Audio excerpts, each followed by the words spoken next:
거울 앞에 서면 자동으로 나오는 말이 있어요. 배가 너무 나왔다. 다리가 너무 두껍다.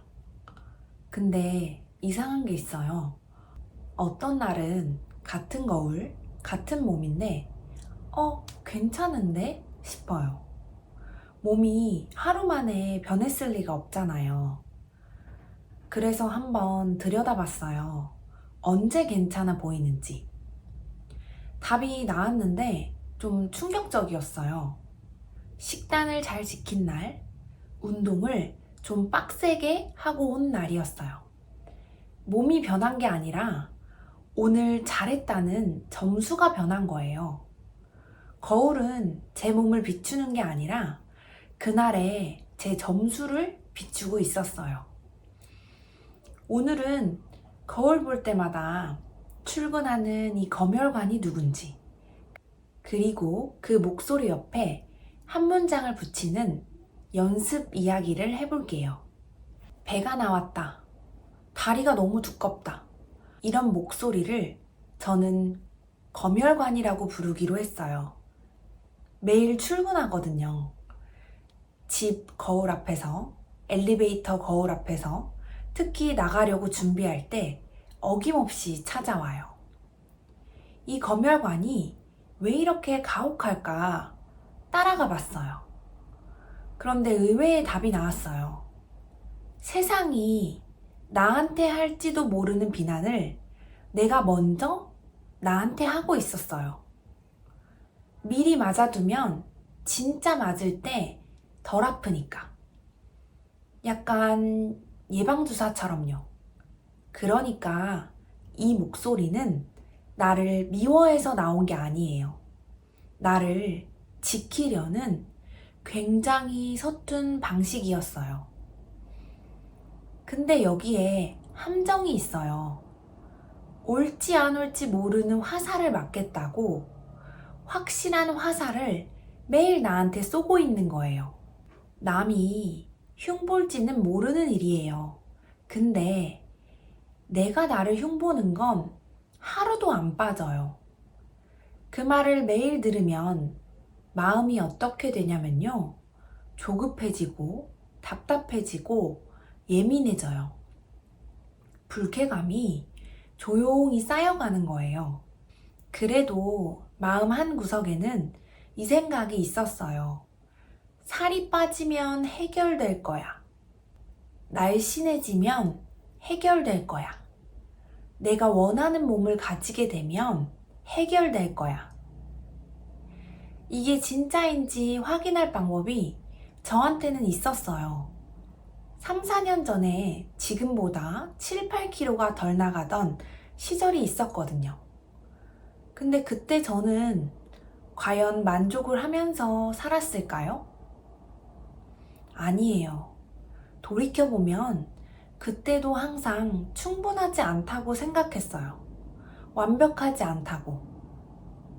이게 저한테는 결정적인 증거였어요. 검열관은 몸무게를 보고 판정하는 게 아니에요. 꼴대가 움직이는 게임이에요. 어디까지 가도 꼴대는 그만큼 물러나 있어요. 심리학에 쾌락 적응이라는 말이 있더라고요. 더 좋은 걸 얻어도 금방 익숙해져서 또 다음을 바라게 되는 거. 제 검열관이 제 꼴대가 딱 그거였어요. 그러고 보니 돈에서도 똑같았어요. 이만큼 벌면 편해질 거야. 내가 지금 열심히 돈을 벌어서 경제적 자유를 이루면 난 더 편하고 행복해질 거야. 그랬는데 벌어도 불안은 남아 있었어요. 날씬함과 돈은 같은 자리에 있더라고요. 나를 원하는 삶으로 데려다 줄 것 같은 마법의 스위치. 복잡한 삶을 체중계나 숫자 하나로 압축하면 불안이 손에 잡히는 크기로 줄어드는 느낌이 들거든요. 근데 이 숫자가 바뀌어도 사실 불안은 그대로예요. 결국 배가 나왔다. 이 문장도 아직 부족하다. 이 문장도 전부 한 문장을 바꿔 말한 거였어요. 너는 완벽하지 않아. 듣고 싶었던 완벽하다와 거울 앞에 완벽하지 않다는 동전의 양면이에요. 완벽이라는 잣대 하나가 천국과 지옥을 같이 만들고 있었어요. 이 잣대를 쥐고 있는 한 살이 빠져도 도착하는 곳은 다음 신문대예요. 그래서 연습을 시작했어요. 검열관과 싸우는 게 아니에요. 싸우면 져요. 평생 해온 목소리거든요. 대신 그 옆에 한 문장을 덧붙이는 거예요. 첫 번째, 이름 붙이기. 배가 나왔다. 이런 생각이 올라오는 순간, 아, 검열관이 또 출근했네. 생각을 막는 게 아니라 그냥 이름표를 다는 거예요. 이름을 붙이는 순간 그 말은 진실에서 익숙한 소리로 한 칸 내려와요. 두 번째, 한 문장 붙이기. 그럼에도 괜찮아. 검열관의 문법은 뭐뭐 하면 괜찮아예요. 살 빠지면, 식단 지키면, 운동하면.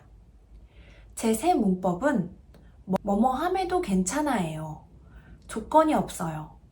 처음엔 안 믿어져요. 근데 상관없어요. 이건 설득이 아니라 반복이거든요. 안 믿어져도 효과는 똑같아요. 10초도 안 걸려요. 하루에 거울을 5번 본다면 하루에 5번 연습할 기회가 있는 거예요. 검열관이 매일 출근하는 자리가 사실 매일 열리는 연습장이었어요. 한 가지 안전장치가 있어요. 연습을 빼먹은 날에도 그럼에도 괜찮아 라고 이야기해주는 거예요. 연습이 해야 한다가 되는 순간 검열관이 자기 허용의 옷을 입고 다시 출근할 거거든요. 빼먹은 것까지 봐주는 게 한 세트예요. 기대를 정확하게 잡는 게 중요해요. 이 연습의 목표는 거울 앞에서 기분이 좋아지는 게 아니에요. 알아차림이 빨라지는 거예요. 처음엔 검열관이 한참 떠들고 난 뒤에야 아, 출근했었네 하고 뒤늦게 알아차려요. 근데 그것도 그냥 성공이에요. 그러다 점점 빨라지고 불쾌감이 쌓이는 게 멈추고 한참 뒤엔 목소리의 빈도 자체도 줄어들어요. 몸은 안 바뀌어요. 바뀌는 건 그 목소리와 나 사이의 거리예요. 그리고 이건 사실 몸 연습이 아니에요. 완벽이라는 잣대를 내려놓는 연습이에요. 거울 앞에서 길러진 이 근육은 다른 데서도 그대로 쓰일 거예요. 마음에 안 찰 때, 가까운 사람 앞에서 위축될 때, 결정해놓고 자꾸 확인받고 싶을 때, 전부 같은 검열관이거든요. 오늘 거울 앞에서 그 목소리가 켜지면 한번 해보세요. 아, 검열관 또 출근했네. 근데 그럼에도 괜찮아. 이렇게요. 그러면 다음에 또 솔직하고 담백한 이야기로 찾아와 볼게요. 감사합니다.